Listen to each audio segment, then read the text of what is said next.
Hello students. BSc second year की botany की online classes में पिछले वीडियो के अंदर हमने सेलुलर एंडोस्पर्म और हेलोबियल एंडोस्पर्म के बारे में पढ़ा था। आज की इस वीडियो के अंदर हम मेटाजीनिया और जीनिया के बारे में पढ़ेंगे। यानी कि जो जीनिया शब्द यूज़ लिया गया था वो पोलन ग्रेन का फ्रूट और जो फ्रूट या सीड है उनके ऊपर इफेक्ट को अपन कहते हैं जीनिया।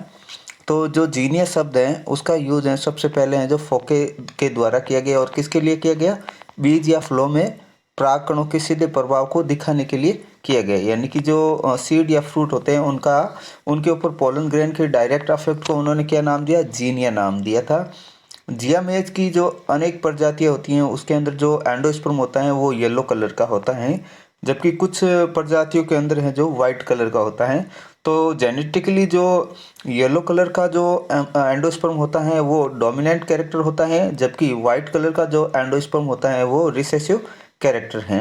यदि इनके अंदर बीच में क्रॉस करवाया जाए यानी कि पीले जो भ्रूणपोष वाली प्रजाति के परागकणों से सफ़ेद भ्रूणपोष वाली प्रजातियों को परागित किया जाए तो जो F1 पीढ़ी के अंदर जो सीड बनेंगे या जो एंडोस्पर्म बनेगा वो पीले रंग का होगा। अगर यदि सफ़ेद भ्रूणपोष वाले पौधे के परागकणों से पीले भ्रूणपोष युक्त पौधों को परागित किया जाए तो इस प्रकार प्राप्त बीज भी क्या होगा, प्रभावी होगा। यानी कि उसके अंदर भी है जो येलो कलर का एंडोस्पर्म का फॉर्मेशन होगा। तो इस प्रकार इनमें परागकणों का प्रभाव या जीनिया है जो एब्सेंट होता है। ऐसा केवल पीले भ्रूणपोष के प्रभावी होने के कारण होता है। यानी कि जो अगर इनके एक दूसरे के साथ क्रॉस करवाया जाए तो जो अफेक्टिव कैरेक्टर होता है या डोमिनेंट कैरेक्टर होता है उसके ऊपर कोई यानी कि कोई भी इफेक्ट नहीं पड़ता है। तो ये किसके कारण होता है, पीले भ्रूणपोष के प्रभावी होने के कारण होता है। परागकणों का प्रभाव केवल भ्रूणपोष के गुण तक सीमित नहीं होता है। भ्रूणपोष के बाहर के कायिक ऊतक जैसे बीज कवच यानी कि सीड कोट आदि के लक्षण भी हैं जो परागकणों के गुणों से प्रभावित होते हैं। और कायिक ऊतक पर परागकणों का प्रभाव क्या कहलाता है, मेटाजीनिया कहलाता है। यानी कि अगर पोलन ग्रेन का जो इफेक्ट है एंडोस्पर्म पर पड़ता है तो वो क्या कहलाएगा, जीनिया। अगर जो वेजिटेटिव टिश्यूज के ऊपर इनका इफेक्ट पड़ता है तो वो क्या कहलाता है, मेटाजीनिया कहलाता है। स्विंगल के अनुसार फिनिक्स में फलों का आकार व उनके परिपक्वता का समय परागित करने वाले परागकणों के ऊपर निर्भर करता है। यानी कि जो पोलन ग्रेन होते हैं उनकी यानी कि उनके प्रभाव के द्वारा उनके फलों का आकार और उनके अंदर मैच्योरेशन का टाइम है जो निर्धारित होता है। उनके अनुसार फलों के उपरोक्त लक्षण भ्रूणपोष या दोनों द्वारा स्रावित हार्मोन से प्रभावित होते हैं और इन हार्मोन का स्राव परागित करने वाले परागकण है जो निर्धारित करते हैं। तो पोलन ग्रेन है जो अफेक्टिव रोल निभाते हैं किसके अंदर, एक तो एंडोस्पर्म के जो एंडोस्पर्म का जो कलर होता है उसके ऊपर, इसके अलावा जो वेजिटेटिव टिश्यूज होते हैं उनके ऊपर भी है जो पोलन ग्रेन का अफेक्ट होता है, जिसके कारण फ्रूट के डेवलपमेंट में भी उसके प्रभाव का पता चलता है। नेक्स्ट अपन पढ़ते हैं क्रीमीर एंडोस्पर्म या क्रीमीर भ्रूणपोष के बारे में पढ़ते हैं, जिसको अपन मोजेक एंडोस्पर्म भी कहते हैं। मोजेक एंडोस्पर्म का मतलब होता है कि कुछ प्लांट्स के जो एंडोस्पर्म होते हैं वो दो कलर यानी कि उसके अंदर है जो दो कलर दिखाई देते हैं। तो जैसे जियामेज का एग्जाम्पल है कि जियामेज के जो एंडोस्पर्म है जो दो विभिन्न रंगों के क्षेत्र देखे जा सकते हैं, जो किसको दर्शाते हैं, एक अव्यवस्थित क्रीमीर रूप को दर्शाते हैं। भ्रूणपोष का कुछ भाग है जो शर्करा युक्त और कुछ भाग है जो स्टार्च युक्त होता है।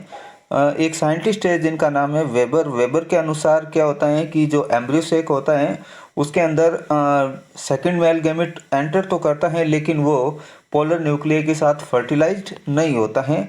तो जो ये पोलर न्यूक्लियस और जो मेल गैमेट होते हैं दोनों क्या करते हैं, स्वतंत्र या फ्रीली जो विभाजित होकर अलग अलग रंग के टिश्यूज बनाते हैं। कभी कभी केवल एक ही ध्रुवीय केंद्रक है जो निषेचित होता है और दूसरा ध्रुवीय केंद्रक है जो स्वतंत्र रूप से विभाजित होता है। तो इस प्रकार की घटना से किसका फॉर्मेशन होता है, क्रीमीर एंडोस्पर्म या मोजेक एंडोस्पर्म का फॉर्मेशन होता है। तो मोजेक एंडोस्पर्म किसके कारण बनता है, या तो पोलर न्यूक्लियाई का सेकंड मेल गैमेट के साथ फ्यूजन नहीं होता है, तो सेकंड मेल गैमेट और जो पोलर न्यूक्लियाई होते हैं वो फ्रीली एक डिवीजन दर्शाते हैं, यानी कि उनके अंदर स्वतंत्र रूप से विभाजन होता है। तो इस तरह से जो एंडोस्पर्म है जो कैसा हो जाता है, क्रीमी या मोजेक टाइप हो जाता है। नेक्स्ट अपन पढ़ते हैं चरिता भ्रूणपोष या रूमिनेट एंडोस्पर्म।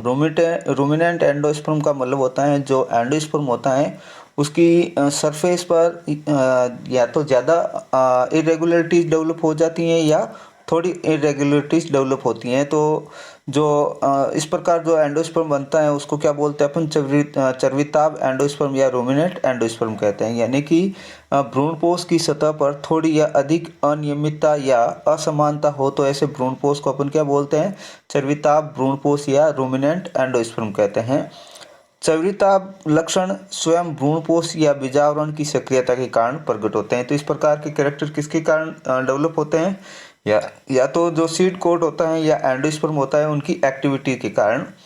तो बीजावरण में है जो निम्नलिखित अनियमितताएं हैं जो चर्विताभ भ्रूणपोष बनाती हैं। जैसे नंबर 1, बीजावरण की किसी एक परत की कोशिकाओं की असमान अर्य दीर्घता, यानी कि जो बीजावरण या इंटेग्यूमेंट होते हैं यानी कि सीड कोट होता है, अगर इस सीड कोट की जो कुछ एक लेयर की जो सेल्स होती हैं वो असमान रूप से अर्य दीर्घित हो जाती हैं, तो उसे जो भ्रूणपोष चर्विताभ या रूमिनेंट एंडोस्पर्म का फॉर्मेशन होता है। और इस प्रकार के एंडोस्पर्म का फॉर्मेशन है जो पैसिफ्लोरा कैलक्राटा के अंदर होता है। सेकंड जो है, बीजावरण की किसी एक परत की कोशिकाओं की असमान दीर्घता या अंतःबद्ध यानी कि अंदर की तरफ ग्रोथ होने के कारण भी है जो रूमिनेंट एंडोस्पर्म का डेवलपमेंट होता है। और इस प्रकार का डेवलपमेंट है जो एनोनेसी एरिस्टोलोकिएसी फैमिली के सदस्यों के अंदर पाया जाता है। मिरिस्टिका, कोकोलोबा आदि वंशों में चर्विताभ का कारण स्वयं भ्रूणपोष की सक्रियता होती है।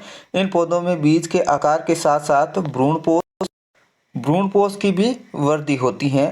तो इस वृद्धि में लगभग संपूर्ण बीजांडकाय का उपयोग है जो किस रूप में कर लिया जाता है, पोषक के रूप में कर लिया जाता है, जिसके फलस्वरूप भ्रूणपोष सीधे बीजावरण के कांटेक्ट में आ जाता है और बीजावरण की असमान आंतरिक सतह के कारण भ्रूणपोष कैसा हो जाता है, रूमिनेंट हो जाता है या चर्विताभ हो जाता है। इसके विपरीत एंड्रोग्राफिस तथा एल्टेरिया में जो एंडोस्पर्म होता है, एंडोस्पर्म के परिधीय क्षेत्र की वृद्धि है जो असमान होती है और इसी कारण बीजावरण का क्या हो जाता है, स्वरूपण या कॉन्फ़िगरेशन है जो अनियमित हो जाता है।